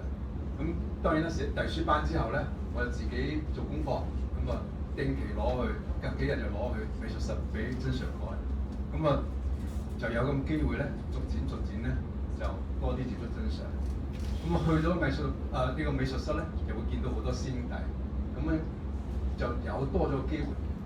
當師兄弟問曾 Sir 問題嗰時咧，就喺旁邊聽，咁又可以聽下其他人講啲乜，咁啊又可以學到嘢。咁所以咧，我從書法入手，慢慢咧一路聽曾 Sir 教其他人講藝術，又再由藝術咧聽曾 Sir 講人生，講點樣去做人。咁一步步咧，即係從一個可以一片空白嘅10幾歲嘅小朋友，慢慢就建立咗自己嘅三觀，即係我嘅人生觀、我嘅價值觀同埋我嘅呢個世界觀。咁呢個曾 Sir其實係我嘅成長路上最重要嘅一個人。多謝曾 Sir。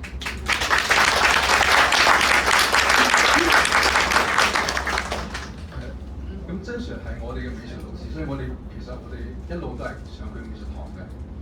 咁佢就一開始就用呢個美術嘅角度講書法，佢就唔係單純寫字，或者用一個簡單嘅你嘅筆法得點好唔好啊？你嘅字嘅結構好唔好啊？或者你嘅字靚唔靚？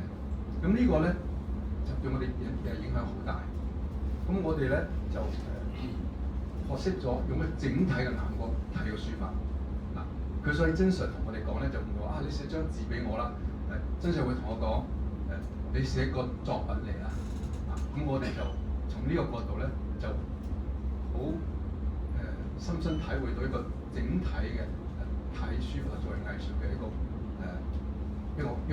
曾 Sir 嘅一個思考嘅高度。我同大家分享一樣咧，就係當我哋學咗書法一段時間之後咧，突然間有一日咧喺其他嘅一個書法嘅一個討論裏邊咧，曾 Sir 就同我講啦，即係我哋都有好多同學在場。佢話：如果一個人咧係以自傳，即係話你嘅書法靚，人哋記得你個名咧係下乘。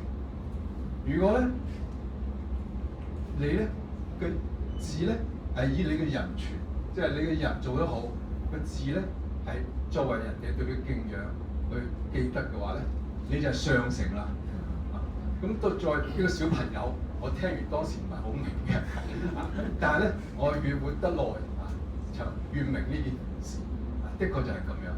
咁呢個其實係即係反映出曾 Sir 作為一個傳統文化人嘅高度。佢而且喺嗰段時間咧慢慢就將佢傳統文化嘅精華，用一個好簡單嘅方法輸送俾我哋。咁我哋即係我就自己即係睇受唔多。咁就算睇呢本書嗰陣時咧，我哋睇得唔多，但係有幾個篇章咧，尤其當曾 Sir 寫呢個文徵明嘅一個總結嗰陣時咧，佢就話咧世人咧多崇拜一啲天才型嘅書法家，好似蘇東坡，好似黃山國，但係咧往往咧忽視咗一個功利型嘅、學術型嘅，同埋係鍥而不捨、孜孜以求嘅一個書法家，好似文徵明咁。咁呢個時候，即係對我嚟講，直情係一個獅子口。因為點解咧？一講完之後咧，我心靈一震。因為點解佢震咧？就我知道我自己其實係有好多嘅分別心，有唔夠呢個包容心。所以我即係簡單一個曾 Sir 嘅七字長一首詩，都係繼續會震撼我心靈。咁大家都知道曾 Sir 嘅即係最初係學習歷史嘅。咁所以佢有時上堂時咧，突然間會講一啲有關歷史嘅嘢。有一次咧，曾 Sir 問大家：各位同學，知唔知作為一個歷史學家最重要嘅係乜嘢？梗係唔知啦。曾 Sir 同我哋講係要長命，只有一個長壽嘅歷史學家，佢先至能夠充分掌握資料，挖掘資料、搜集資料，然後咧善用資料。咁當然對我哋嚟講係茅塞頓開，係咁嘅事。但係當我睇完曾 Sir 呢本詩集嗰時咧，其實實我發覺的確係，因為真 Sir 呢本唔係詩集，其實佢係一本中國書法史嚟嘅，裏邊嘅詩係佢嘅一個好高度嘅一個總結，但係佢注解咧，其實每一個簡單嘅注解，好少字嘅注解，包含嘅其實係真 Sir 對於書法史嘅徹底嘅理解，佢可以用一個厚積薄發呢個平易近人嘅方法寫出嚟，咁我覺得非常之好，因為每一個字咧其實都係好豐富嘅，即係我當佢睇個注解嗰時，即係覺得哇，原來短短幾個字已經講咗呢個故事、一個理論、一個道理，咁對我嚟講真係好豐富嘅感覺。咁尤其咧，當我睇到真 Sir 嗰啲揀嘅插圖或者係個配圖嗰時咧，咁我都因為我有幸咧就跟阿少木去過真 Sir 屋企2次，就拍攝呢個插圖嘅。咁對我印象嚟講咧，真係好深刻。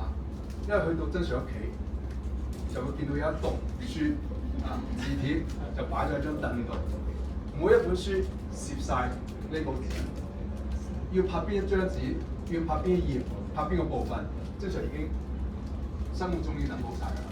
咁我哋就加緊工作。就每2次都係，咁咧有部分嘅插圖咧，其實拍咗第2次、第3次，因為真 Sir 對嗰個插圖嘅要求係希望佢能夠充分反映到佢個詩裏邊所表達嘅意思。咁我哋即係對呢樣嘢，我覺得真 Sir 真係一個歷史學家嚟嘅，佢有歷史學家嘅深度，而且咧佢仲好過普通嘅歷史學家。佢咧能夠將呢個咁有深度嘅嘢咧，用簡單幾句字咧就講出嚟。咁但係當然啦，真 Sir 除咗有高度有深度咧，對我哋有溫度。係啦。將呢個深入個心上嚟，真 Sir 最重要嘅係溫度。因為對我哋係佢學生嚟講咧，呢樣嘢咧係體受最深嘅。其實頭先呢個師兄都講咗，真 Sir 表揚人係一個絕技。其實我哋每一個人咧都被呢啲絕技咧已經即係呢啲溫度啊，應該唔係叫溫度，係熱度，即係刺激過。咁令到我哋咧，即係我哋求其攞張嘢，我哋所謂嘅作品，真 Sir 都點都揾到。要表揚我哋嘅地方，而且咧仲講到我哋心裏邊咧，覺得我哋其實下一次我可以做得好多嘅，因為我哋係唔會停嘅。呢個就係我見過好多學生咧就唔願意，唔係好願意將作品每一次俾老師睇嘅，驚有啲咩批評。但係我哋成班師兄弟咧就爭住將自己未成熟嘅作品咧就對俾老師。咁啊，我哋係心裏邊好清楚嘅。老師咧一定會令到我哋好快樂嘅。咁睇翻呢本書咧，其實我哋直情係知道係真 Sir 係真 Sir 寫嘅，因為個溫度就真 Sir 溫度。佢有呢個同阿太太一齊去遊歷名山大川，呢個陳碑探名跡嘅種種嘅記載同埋圖片。又有咧，佢對自己嘅老師嘅心情嘅即係描寫，可以好細節嘅。佢真 Sir 嘅老師當時同真 Sir 講咗乜嘢，細節完全寫喺度嘅。咁仲有啲佢同佢自己嘅朋友嘅切磋嗰種熱情啊，對書法嘅熱情，我哋都可以睇到。呢每個詩後邊都係真 Sir 嘅溫度。咁當然啦，我講咁多都唔係今日嘅重點。今日重點咧就係阿 Sir， 多謝你。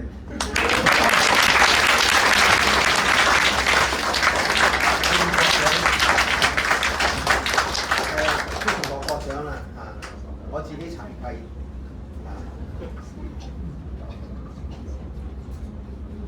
多謝大家俾個機會我講嘢。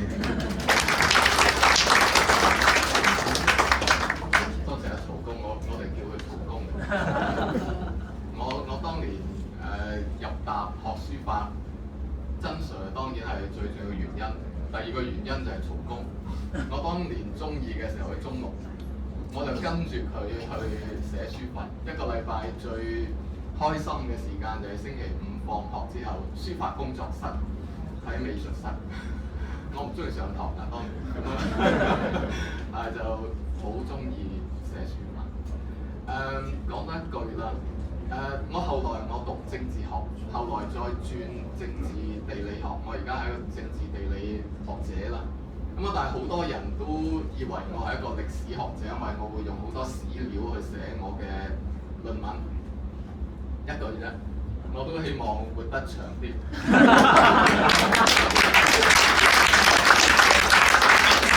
今日就一位代表我哋咁多位師兄弟發言嘅係麥敬恆教授。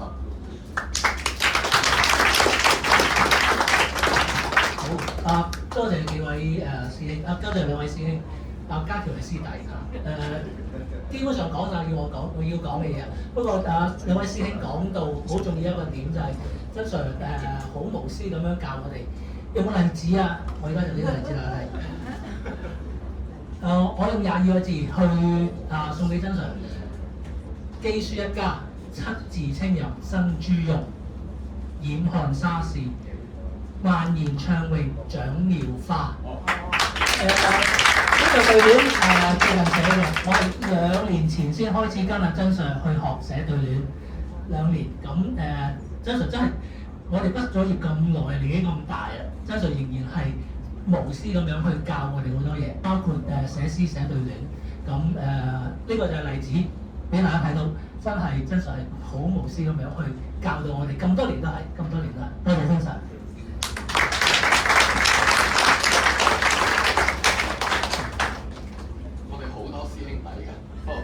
時間有限咁啊，所以我哋只係3位做代表。朱爺講講。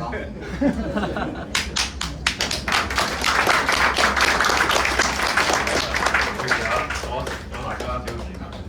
係咁嘅，咁大家都我諗即係驚歎我哋有呢位咁好嘅阿 Sir， 即係喺我哋生命中出現。我好想強調呢樣嘢就係一樣。係啊，其實身在福中不知福，即係到年紀大先諗翻起。其實有即係一世人有幾可遇到一位好老師先，係咪先？咁啊講下自己啲衰嘢先，因為其實我喺黃仁咧係讀書真係特別睇到高手啊，所以咧即係喺即係嗰幾年嘅中學生涯咧，其實最開心就係有阿曾 Sir， 佢係救咗我嘅嚇。因為如果唔係咧，應該都係喺個茫茫人海中即係沉迷咯。anyway， 咁我想多謝曾 Sir 先啦。第一就跟住咧就係想講翻本書嘅。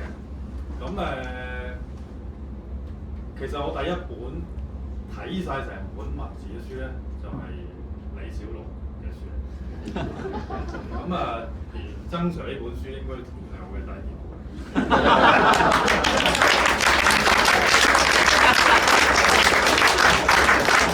點解咧？因為我係中意睇圖嘅。OK， 咁就都有再有少少，不如講咗少少自己嘅分享先。就係咧，因為我自己其實咧喺即係我點講啊？淨係曾 Sir 教我哋美術 art 呢方面咧，我係好開心嘅，學好多嘢。書法嚟講咧，其實我阿爺都係寫書法，但係我就覺得好似書法好似有啲老土嘅。咁我自己又唔知點解走咗去學國畫嘅，但係中間就因為我覺得比較有啲老土咧，我就放棄咗，直情覺得太 repeated 啦，所有嘢即係 cliche 嚟嘅。咁跟住，但係唔知點解，因為咧就話其實真係因為曾 Sir， 我而家所睇嘅書咧，即係自己研究嘅嘢咧，因為我本身係一個攝影師啦，同埋我拍片啊畫嘢嘅，即係搞好多嘢。但係咧，其實我睇即係而家睇自己睇書睇得最多嘅嘢就係書法。我都唔係好明，又係嗰句多謝曾 Sir。係啦。咁即係時間關係好快啊，就講翻本書少少嘅。咁我真係有認真睇啊，即係因為要做功課啊嘛。咁因為阿 Sam 敬恆博士，敬恆係啦，就同我夾實，即係有話咦你要can you 咁樣，咁我就即刻翻去 weekend 要睇一集，咁我發覺真係哇呢本書嗱講真一早知係曾 Sir 勁，但係勁到咁樣咧，我真係覺得太厲害啊！真係因為太多資料啦，太多知識啦，太多學問啦，同埋係好似係一路都睇唔完。咁我會首先有7字唱，跟住嗰個精選嗰啲，即係每一位書法家嘅詳述咧係非常之強勁厲害。我覺得呢本書咧唔係好似李小龍咁好快睇完，係即係一路咁睇落去嘅，因為佢一路都會 strengthen 翻或者係 re-emphasize 翻，即係之前聽過老師嘅教導啦，每一個書法家嘅特點啊，咁係好精簡咁樣，亦都好即係內容好豐富。咁最後就係有一個係 personal 啲嘅，我哋可以睇到阿曾 Sir 咧，佢係分享咗佢同家人一齊遊中國一啲名勝啦，同埋有一個同石齋之友一齊去揾摩崖啦。咁其中一個比較可惜就係尖山咧，好似係咪《金剛經》嗰度已經爆破咗變成碎石，咁呢個係有啲可惜嘅。咁但係我都希望最後就係希望即係其實第一次好難得見咁多曾 Sir 嘅好朋友啦、學生啦，同埋我哋廣書即係咁多位師兄弟，同埋有啲喺外地翻嚟啊，或者好多年冇見，今日見齊，所以曾 Sir 真係好犀利，可以將好似功夫咁嘅周星馳嗰套，喂大師兄仔翻晒嚟啦，係咯，好多謝大家。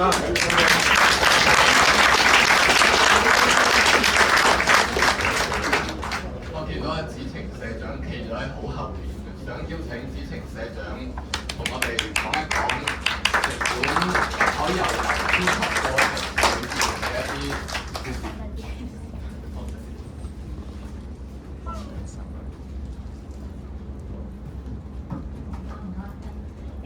其實作者創真同牧師非常之客氣，我其實推咗幾次唔講㗎，係咯，但係係咯盛情難卻，咁我覺得我好似好不識抬舉喎，所以我勉為其難講兩句咁咯。咁就係咁我係一個編輯啦，咁我係中華書局嘅編輯啦，我叫郭子晴啦，大家可以叫我子晴就得㗎。咁就所以我會用編輯嘅角度去講一講呢本書啦。咁講翻啦，當初接呢本書嘅時候，咁就同作者啦，同埋佢嘅學生見咗面啦。咁我對曾 Sir 佢第一個印象就係好溫柔敦厚，同埋唔講嘢。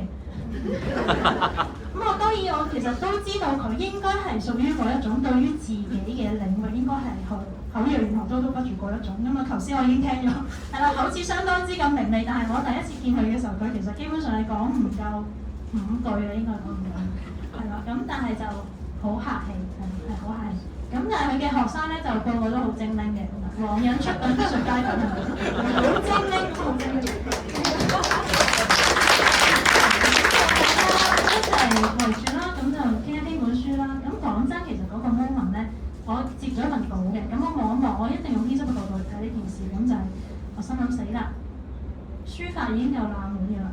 仲要用親自唱嘅方式嚟present 呢件事，邊個去睇咧咁啊？點算咧？咁我其實我好似我記得我有同作者方面傾過，可唔可以即係咧好婉轉咁表達，可唔可以其實唔用7字唱？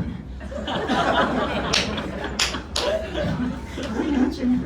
咁當然係我都知道呢個機會性係極低㗎啦，因為係咯，咁老師做咗寫咗好多年嘅字。咁 by the way 啦，咁最後做嘅時候，其實我一路做係一路嗰個感受係改變，係啦。我發現呢本書其實係應該係用7字唱嘅方式去表達嘅。點解咧？因為書法其實同中國嘅詩詞佢係即係點講咧？我覺得中國文化呢樣嘢其實係同出一脈。佢其實佢係唔會話你一望落去你就知佢講乜。唔知大家明唔明我講乜？中國文化我自己嘅感受啦，尤其是藝術方面，好多時候都係你一眼望落去，你唔會知道佢講緊乜。你知道係好嘅，但係你唔知佢講緊乜。書法亦都係，因為書法我係一個外行人，我唔寫書嘅，但係我寫畫嘅。咁所以我覺得通嘅個道理，就係中國嘅藝術係你首先你唔知咩嘅情況之下，你總之做咗先，你堅持去做1年唔知，做2年唔知，你做10年你點都會知道少少。做20年你開始會覺得唔使20年其實做得咁上下，你開始會領略到佢係一件好好嘅事。咁我覺得詩咧，即係七字唱都係你睇第一次咧，你唔知老師想表達啲咩，但係如果你冇耐性你就揭嘅話，咁你就永遠都唔會知佢講乜嘢。你要再入去睇多第2次、第3次，係啦，然之後睇埋啲注釋，你慢慢就會 get 到嗰個味。咁呢樣嘢同書法係通嘅嗰度嘅，所以我覺得老師係嗰一種好 typical 嘅中國嘅文人嘅做派，因為中國文人係好中意揾啲詩嚟去評啲詩，係啦，但係跟住又好微妙嗰種感覺係，即係總言之，你入到去你就會知道哇，真係呢個世界好龐大。咁呢樣嘢就係老師呢本書俾我嘅一種感覺啦。咁咧，但係中國人又話有一句説話啦，但傷知音氣啦。咁但係我相信嚇點講咧？我應該今日在座各位應該都係我嘅前輩啦，相信我落去係啦。咁但係其實我都唔後生嘅。咁係到人到中年呢個年紀，其實就會有一種好深嘅感覺係人最重要定衰，即係人生嘅厚度就唔係在於到底我哋有幾多榮華富貴或者財產物質咯。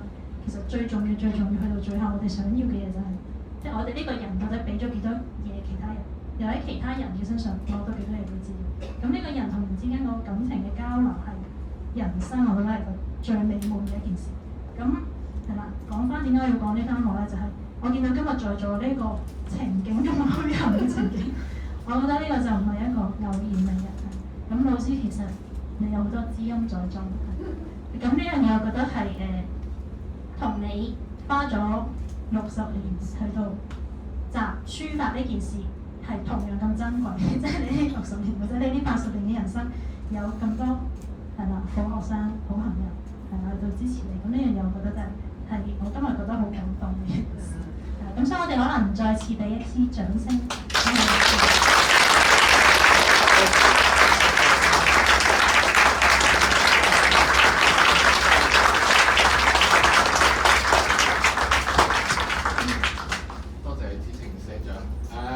剩低落嚟嘅時間，我哋仲有大約半小時左右。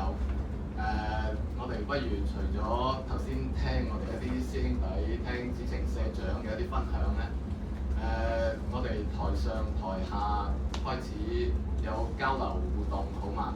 呢個部分可以各位可以有咩問題想問真常，或者想請教真常嘅，機會難得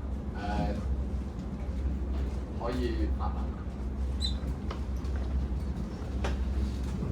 首先我多謝真常，真常係我嘅書法啟蒙老師。咁自從我退咗休之後咧，就揾嘢學。真常就係、自從佢教咗我有時同阿真常講笑都話，曾老師，我好似入咗吸毒咁樣啊！寫書法係唔得嘅。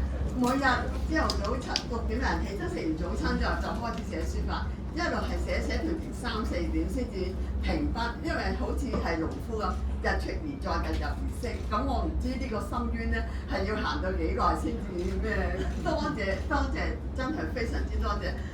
曾老師唔淨止教我書法，做人道理，佢就係一個身教嘅表者。我好感恩係喺我退休之後認識咗真常。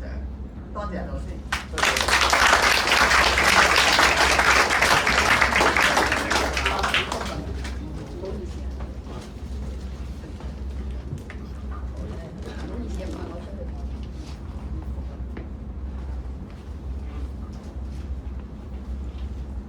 有冇其他問題？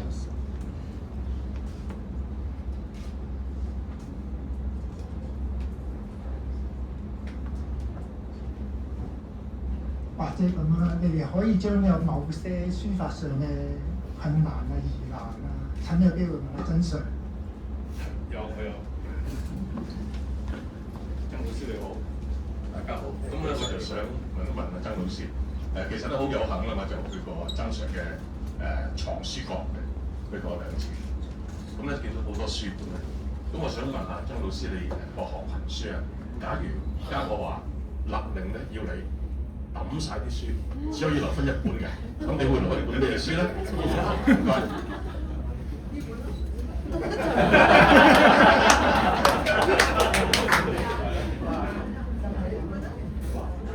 好問題。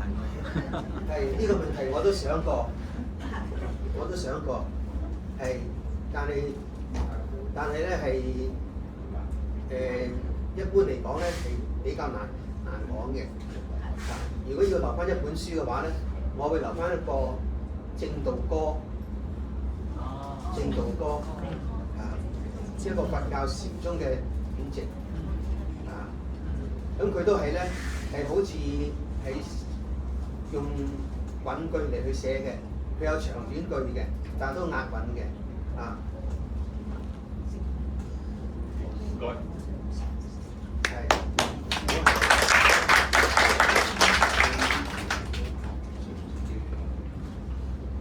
仲有冇其他提問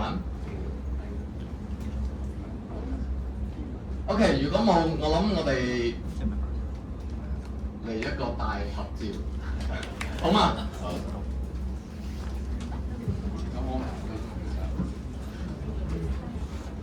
我要多謝各位嚟，亦都咧係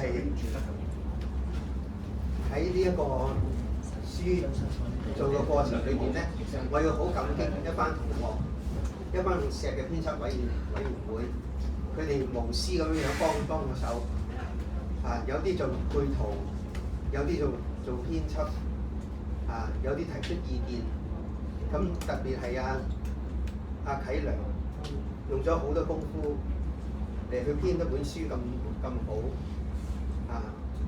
佢做個書版嘅時候咧，我攞去俾一啲長輩同埋俾啲朋友睇，直情有佢哋覺得佢種經驗即係唔諗到會做得咁好嘅。咁但係咧，去到子晴社長嗰度地方咧，佢再加以佢哋嘅專業嚟去再處理，更加精美、精益求精。呢個係令我好感動嘅。咁有啲朋友咧見到本書嘅時候咧，佢話想唔到本書係咁大本，同埋係咁精緻嘅。咁喺呢本書出版嘅過程裏邊咧，有好多同學幫我手嘅。阿趙嘉文同學就幫手，又揾朋友嚟去介紹到認識阿子晴，認識到中華書局。咁樣然之後咧係成就呢段姻緣，咁我係要好感動嘅。就呢位小姐咧，我今日第一次先見到，我要衷心多謝你。係其他嗰啲咧，係需要慢慢再多謝各位啦。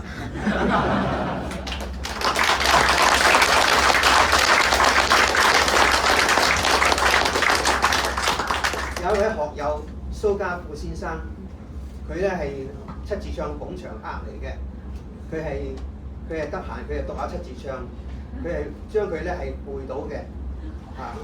顏真卿嗰啲咧，佢咧係可以十首咁嚟背嘅。咁佢今日嚟咗，咁我想咧聽下佢背。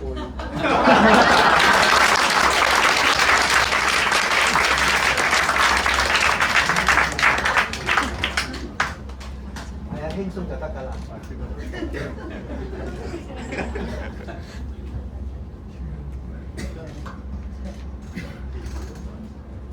粵之詩七字唱，顏真卿。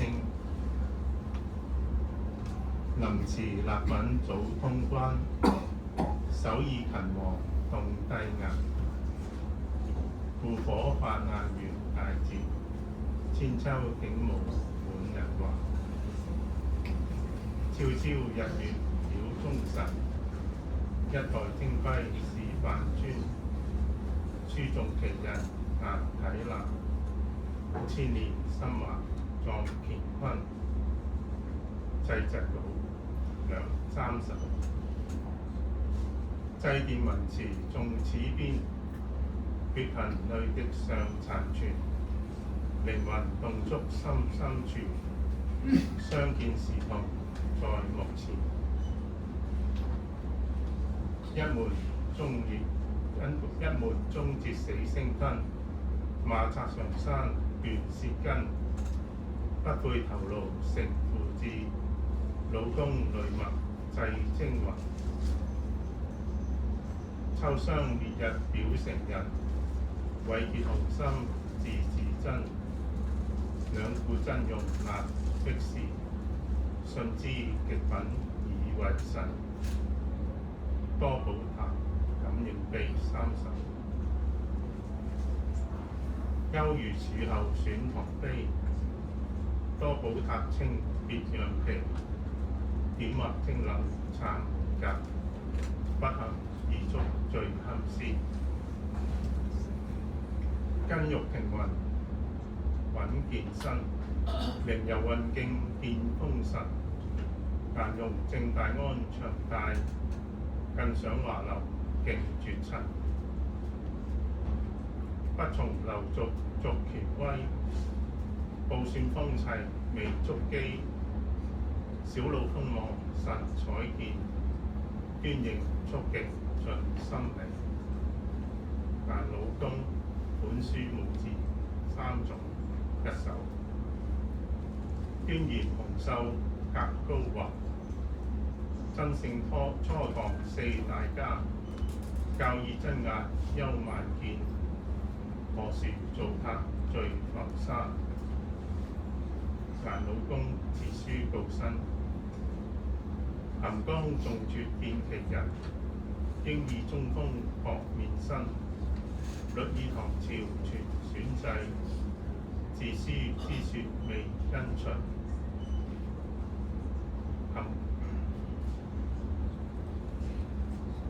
或為壓家子弟書，復言六父為真處。信之神秀中義，再想跟風一起緣。以上係曾老師嘅集書七字唱顏真卿嘅其中之11首，多謝各位。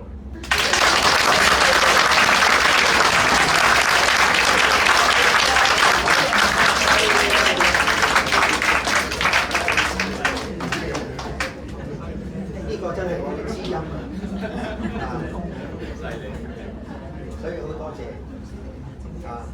阿蘇太咧就將寫字嘅，蘇太咧就往往咧係將我嗰啲七字唱咧要嚟寫成一件作品咁佢今日咧都應我嘅邀請咧帶幾張嚟俾大家睇下。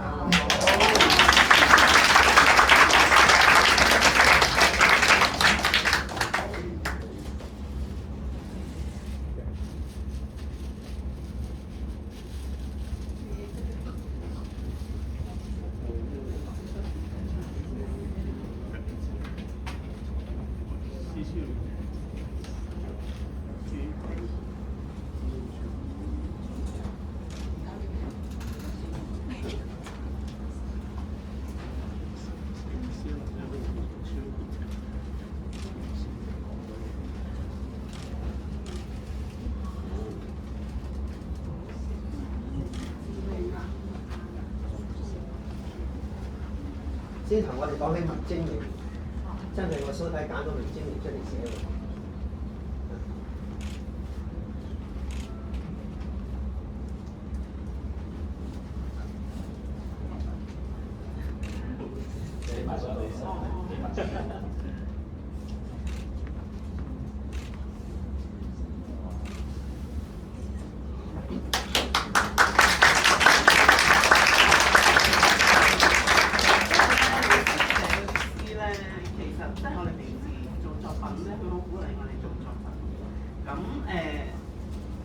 我哋除咗即係攞翻平時嗰啲詩句嚟做創作之外咧，我覺得用老師嗰啲詩嚟做咧，咁又可以即係背誦佢啲詩啦，又可以讀到佢啲詩啦，又可以即係再去深入了解到佢嘅意思咁樣樣咯。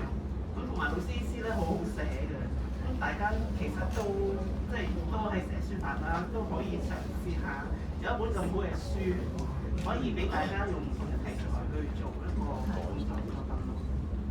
多謝大家。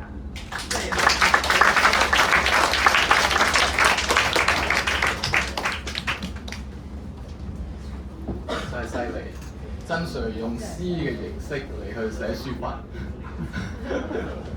蘇太用書法嘅形式再寫翻真 Sir 嘅詩出嚟。